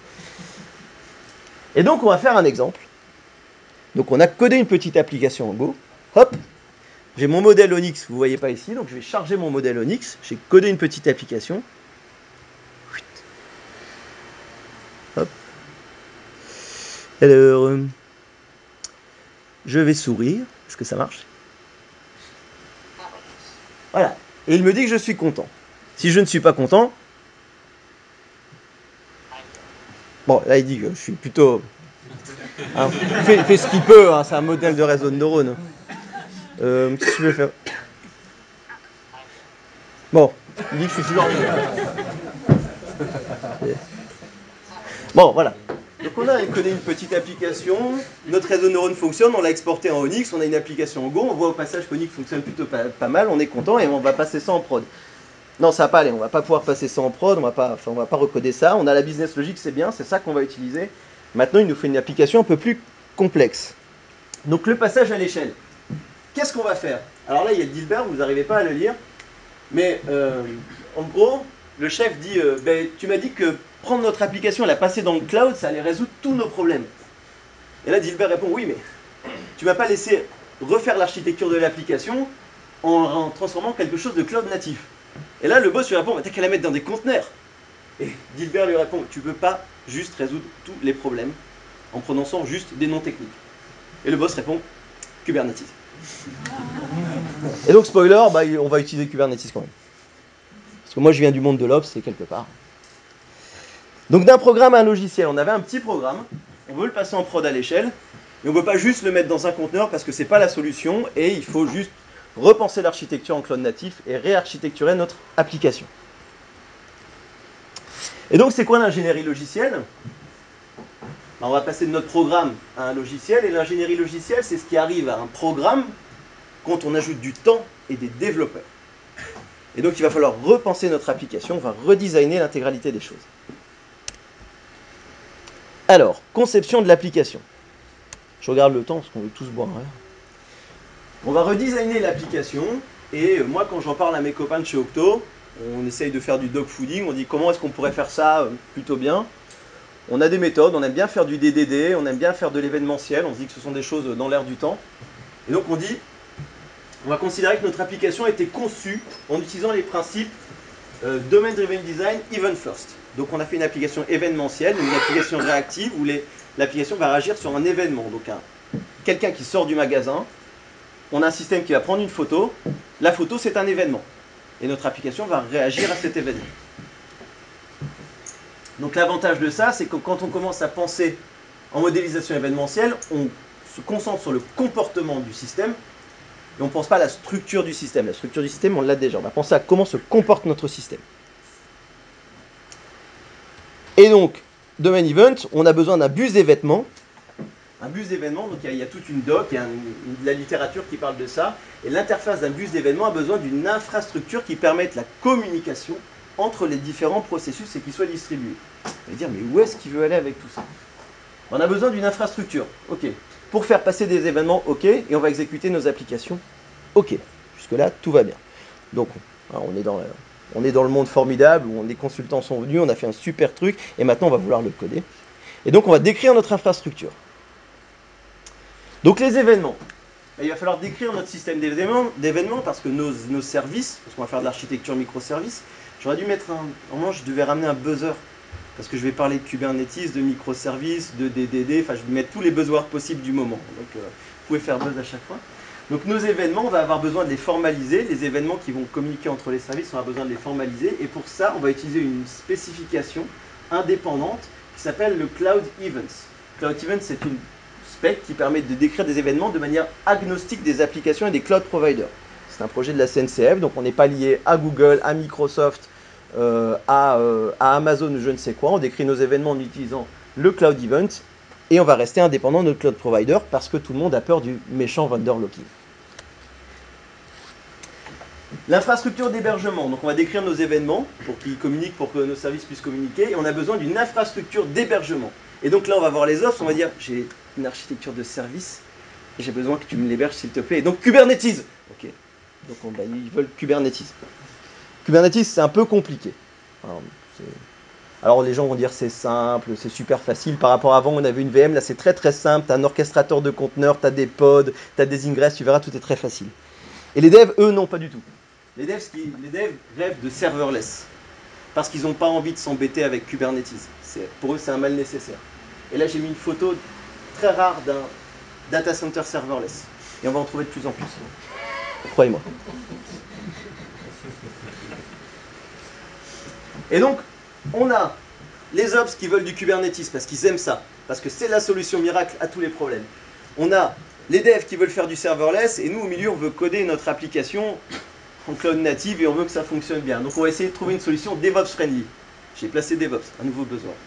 Je vais tous les avoir. Est-ce qu'on a une solution DevOps friendly qui existe? Eh bien oui. Il y a le Knative Eventing. Alors, qu'est-ce que le Knative Eventing? J'insiste sur le Knative, parce que si vous ouvrez la doc de Knative, la première phrase, il vous explique comment prononcer Knative. Et ça se prononce Knative. Donc Knative est un projet de la CNCF, la Cloud Native Computing Foundation. Pourquoi est-ce que c'est important? Parce que la CNCF est un organisme indépendant. Et donc ça veut dire que Google travaille beaucoup sur le Knative Eventing, mais pour autant, on ne donne pas tous nos œufs à Google si on utilise un projet de la CNCF. Qu'est-ce que le Knative Eventing? J'insiste. C'est un ensemble d'extensions posées sur un cluster Kubernetes. Waouh! Donc, à quoi ça sert? On jette un Kubernetes dans le cloud, hop, on installe les extensions Knative, hop, et magie, on est capable de faire du serverless sur des architectures événementielles. Alors, je ne vais pas pouvoir tout vous raconter dans le détail dans les 10 minutes qui restent, et puis ça ne vous intéresserait pas forcément plus que ça là tout de suite, mais croyez-moi, ça fonctionne pas mal. Donc on a besoin d'un cluster Kubernetes. Comment ça fonctionne? On a notre cluster Kubernetes ici, vous voyez vraiment pas bien. Le Knative qui est dedans, et toutes les parties roses, donc ça c'est nos applications, et les triggers d'événements, c'est les seules choses dont nous, concepteurs d'applications, on a à se soucier. On ne se soucie que des parties roses. Tout le reste, le broker d'événements, la façon dont il transite, la persistance qui va être stockée dans un PubSub, dans un Kafka, j'ai dit Kafka aussi, hein, je vais tous les avoir, dans un PubSub, dans un Kafka, etc. Tout ça, nous, en tant que développeurs, on ne s'en soucie pas. C'est de l'infrastructure, c'est du wiring, c'est boxes and wires, comme disait un ancien chef à moi. Donc ça, on s'en soucie pas. Ah. Donc, montage de l'infrastructure, on a besoin d'un cluster Kubernetes qu'on va monter grâce à Terraform, infrastructure as code. Je viens du monde de l'infra, il ne faut quand même pas oublier ses racines. Et on va installer le système Knative. Donc, exemple. Alors, je ne vais pas lancer l'exemple parce que ça prend 5 minutes. Je vais juste vérifier que ça tourne encore. Hop. Ok, ça tourne encore. Donc, croyez-moi, ça prend 5 minutes. Si on avait eu 5 minutes, je l'aurais monté. Je fais Terraform Apply. Il m'installe un cluster Kubernetes sur Google Cloud. Et je fais installer les extensions Knative. Il va me télécharger plein de trucs. Je ne comprends pas tout ce qu'il fait. Mais à la fin, quand j'affiche ça, il me dit c'est bon, tu as un broker d'événements. Et tu es capable de... si je reçois un événement au format Cloud Event, je vais être capable de le sauvegarder et de l'envoyer au service qui va bien. C'est à peu près tout ce qu'on veut. Donc revenons à notre logiciel. On a notre infrastructure d'hébergement, on va revenir à notre logiciel. On va faire, comme nous avons dit, une architecture basée sur les microservices. Les microservices qui composent notre application. De quoi avons-nous besoin pour faire notre nouveau logiciel Are You Happy, qui va analyser les sentiments des personnes qui sortent de magasin. Alors on va avoir besoin de récupérer les images clients à la sortie du magasin. Je vais mettre ça un peu hors périmètre, on est dans un meetup big data. Faire de la capture d'image, c'est pas très intéressant pour nous. On va avoir besoin d'extraire les visages depuis les images. On va prendre une image, on va avoir besoin de trouver tous les visages qui se trouvent sur l'image. Ensuite, une fois qu'on a ces visages, on va avoir besoin d'extraire les sentiments de chaque visage. On va avoir besoin d'archiver les sentiments dans une base de données, et on va avoir besoin d'une petite couche de présentation qui nous donne un rapport sur les sentiments qu'on a collectés. Donc la récupération des images. On pourrait faire un petit service web, un petit service REST, parce que les API c'est dans l'air du temps. On fait une post request et on le poste sur Google Cloud Storage. Alors j'ai utilisé toutes les technologies Google parce que j'avais un compte Google. Parce qu'ils offrent des crédits et c'était pratique. Non, blague à part, en fait, Google, je vous dirai à la fin pourquoi j'ai vraiment utilisé la GCP. Donc on pose notre image sur Google Cloud Storage. Je prends une photo. Je prends la photo. Comme ça, à la fin, je verrai si vous êtes content, si ça marche. Ça sortira pas d'internet. Non, blague à part, je ne publie pas sur les réseaux sociaux, etc. Tout est effacé après. La localisation des visages. Alors, donc il y a de l'Onyx, il y a du Go. Ce que va faire ce service, il va lire une image depuis Cloud Storage, il va télécharger son modèle Onyx, il va appliquer le modèle Onyx, et il va générer des événements. Il va générer des nouveaux événements. Donc on a une image, pouf, ça génère un événement qui va déclencher cette application-là. Et il va générer plein d'événements qu'on va appeler des bounding boxes. Donc en gros, il va dire, sur cette image-là, je vais envoyer un événement, cette image-là qui est à telle adresse, à la coordonnée 4272, il y a un visage. Voilà, il va générer autant d'événements qu'il a trouvé de visage sur une photo. ça, on a vraiment une vraie scalabilité. L'extraction des images, ben, on va abonner notre service d'extraction des images. Dès qu'il reçoit un événement de type bound inbox, il va dire ok, tu as l'image, tu as un événement qui représente un rectangle dans l'image, tu prends l'image et tu extrais le visage de cette image. Et tu le reposes dans Google Storage. Ce qui fait qu'on va se retrouver, une fois que ce service sera passé, avec plein de petites photos des visages. Le service d'analyse de sentiments, lui, il réagit sur j'ai un événement de type visage, donc j'ai un nouveau visage, donc c'est à moi de travailler. Hop, je vais prendre le visage, je vais analyser les sentiments et je vais le stocker. Pas du tout dans Cloud Storage. C'est une erreur, je vais le stocker. Je vais renvoyer un nouvel événement. Je vais renvoyer un nouvel événement qui dit c'est bon, j'ai détecté le sentiment, lui il est content, comme on a vu tout à l'heure, ou pas content, etc. Donc j'ai un événement d'un visage qui n'est pas content. Et on a un dernier service, que je ne suis pas sûr d'avoir mentionné ici, le service de reporting, qui va lui récupérer cet événement-là, et lui, il se charge d'écrire dans une base de données. Ici, j'ai pris Firebase, parce qu'il me fallait un truc NoSQL, et que je me suis dépêché de finir le talk, et que le NoSQL, c'était super pratique. Donc, alors, démonstration. J'ai une photo. Alors là, la résolution, elle est...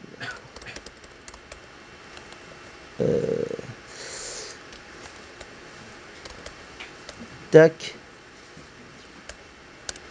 J'ai une photo. Voilà, j'ai cette photo de gens de la NASA. Je vais la poster. Où suis-je ?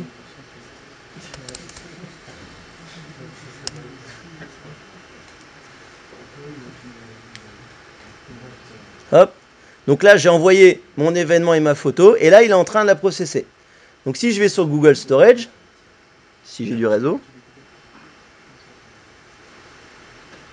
il m'a trouvé plein de visages ici. Il m'en a trouvé 10. Voilà, ça c'est un exemple de visage qu'il m'a trouvé. Donc c'est bien, ça a fonctionné, on a le système. Est-ce que le système de détection d'événements a fonctionné ? Alors comment je reviens ? Hop. Je vais interroger le système de reporting. Voilà. Donc là, il a trouvé tous les visages. Alors on n'arrive pas à lire. Et ils sont tous contents. Plus ou moins. Donc ça, c'est cool. On est content. Et comme j'avais dit que j'essaierais en live, parce que sinon c'est trop beau, ça marche, je vais essayer de me mettre un peu en difficulté. Je vais essayer d'envoyer la photo que j'ai prise de vous pour voir si vous êtes content. Alors, vous êtes là. Je peux envoyer à moi. Attente.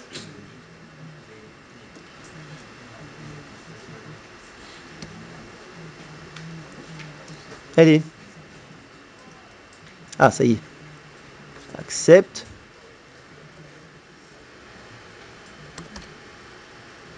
Je vais devoir la convertir parce que c'est du format HEIC et j'ai codé que les JPEG.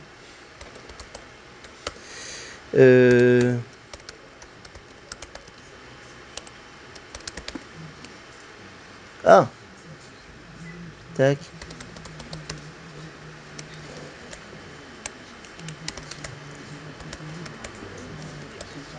IMG 9814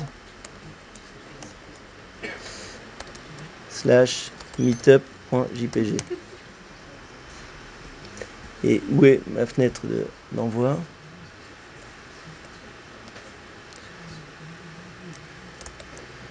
Test. J'envoie l'image. Tac. J'espère qu'il va trouver des visages. Il a l'air d'avoir trouvé des visages.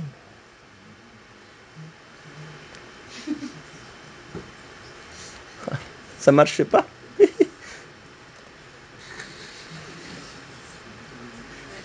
Ah, il a trouvé des visages, donc Meetup 33. Désolé. Ah. Ah ouais. Ouais. Ok, on va regarder tout de suite la console. J'y étais. Hop. Alors bon, vous êtes au milieu de la NASA, hein, j'ai pas fait le compte. Donc il y a des gens qui sont contents. Et lui, il est triste. Il est triste. Lui, il est triste. Ouais, globalement, j'ai pas bien réussi mon truc. Vous êtes un peu tous tristes quand même. Hein. Je suis un peu désolé. Bienvenue, il n'a pas fini. Alors, comme on est sur l'événementiel, il processe au fur et à mesure, parce que ça doit être la même image, on a des nouveaux événements. J'aurais dû vraiment virer les gens de la NASA, parce qu'ils me polluent un peu au milieu, être tous joyeux comme ça. Là. Ils sont contents, ils sont allés dans l'espace. Thomas, t'es content? Ah oui. Ça fait plaisir. Voilà, donc là on a passé notre application en prod et on est content et on a cerise sur le gâteau, comme on a géré notre infrastructure indépendamment de notre application et que les Ops nous ont mis un super cluster Kubernetes, Knative nous fournit aussi des traces. Et donc on peut suivre combien de temps a pris chaque service. Alors là c'est un service Zipkin, il est intégré dans le Knative. Alors, on n'arrive pas du tout à lire, mais ce qui m'a pris le plus de temps ici, c'est le report était assez long. La détection des visages a pris 2 millisecondes par visage. On est sur de l'événementiel, c'est pas grave, parce que de toute façon, il envoie les événements au fur et à mesure. Voilà pour l'idée. Je recherche ma presse. Conclusion. Ce qui va tenir une demi-heure, il me reste 3 minutes. Alors, conclusion. Là, on a fait une application d'intelligence artificielle. On n'a pas codé de modèle, on l'a récupéré. Ce qu'on fait, une des meilleures conclusions que je m'applique à moi-même, ça tombe bien, je ne suis pas data scientist, c'est concevoir une application d'IA, il faut le faire comme des informaticiens que nous sommes, et pas comme des data scientists que nous ne sommes pas. Alors, si vous êtes data scientist, formidable, c'est-le. Mais globalement, une application d'intelligence artificielle, une application, ça reste une application, il faut la concevoir. On va faire un design applicatif, on va trouver le pourquoi on fait cette application. De ce design applicatif va dériver l'architecture de notre application et après on trouvera l'architecture d'hébergement. Pas commencer à se dire on va mettre du TensorFlow et des machins juste parce que c'est dans la hype, malgré tous les buzzwords que j'ai donnés tout à l'heure. La deuxième conclusion, elles ne sont pas forcément dans l'ordre, c'est utiliser une architecture d'hébergement en adéquation avec le design de l'application, s'il vous plaît. J'aurais pu faire ça, alors là j'ai utilisé le Knative Eventing, c'était fun et j'ai eu l'occasion d'en utiliser récemment, c'est pour ça que j'ai eu l'idée de ce talk. Et s'il y a des gens de Decathlon, je remercie Julien Conzac qui m'a donné l'idée d'analyser les sentiments comme ça. Je rends à César ce qui est à César. Donc utiliser une architecture d'hébergement en adéquation avec le design de l'application. Et favoriser l'utilisation des services managés, parce que ça améliore le TTM. Alors on a souvent peur du vendor locking, à raison ou à tort, je ne sais pas, mais utiliser les services managés. J'ai la chance de pouvoir discuter en ce moment avec des gens qui développent le service Cloud Run de chez Google. Le service Cloud Run, c'est la méthode serverless de Google pour exécuter des conteneurs. Et il y a de fortes chances qu'ils annoncent prochainement un service managé de Knative Eventing. Là, je vous ai montré, je l'ai monté moi-même. Alors certes, il est dans GCP, j'ai monté le cluster Kubernetes, j'ai installé Knative à la main. Il y a forte chance que prochainement, Google nous annonce un service managé de Knative Eventing. Donc je clique, pouf, tout est déployé, j'ai les traces, j'ai tout ce que j'ai fait, même si, très honnêtement, ça ne m'a pas pris beaucoup de temps à déployer. Après, le maintien en conditions opérationnelles pourrait être coûteux. Là, avec un service managé, j'aurais plus le problème. Donc favoriser l'utilisation des services managés. On a toujours on a toujours peur du vendor locking. Il n'y a pas de vendor locking, il y a juste un coût de réversibilité. C'est quelque chose qu'il faut anticiper. J'ai mis juste une annexe pour aller plus loin. C'est un peu de pub ou d'auto-promo. Il y a en kiosque en ce moment le hors-série de Linux Magazine numéro 106. Et dedans, il y a un article qui parle d'Onyx en exécution sur Raspberry. Donc si vous voulez le trouver en kiosque, moi je ne gagne pas de sous dessus. Enfin, ouais, parce que c'est moi qui ai écrit l'article, c'est moi qui ai fait Onyx Go. Mais il est en ce moment en kiosque, c'est le numéro de janvier-février. Voilà. Ah oui, puis le dernier petit truc, vous n'avez pas besoin de deep learning. J'avais commencé mon talk en utilisant un modèle deep learning pour détection des visages qui était YOLO 2 avec du transfer learning, etc. Et ça marchait pas du tout. Donc j'ai utilisé du Pigo qui n'est pas du deep learning, qui est juste une question d'arbre et ça marche beaucoup mieux. On n'a pas toujours besoin de deep learning.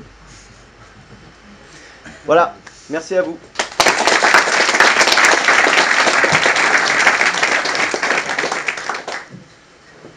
Donc toutes les présentations sont finies. Je pense qu'on peut encore applaudir tous les présentateurs qui sont là.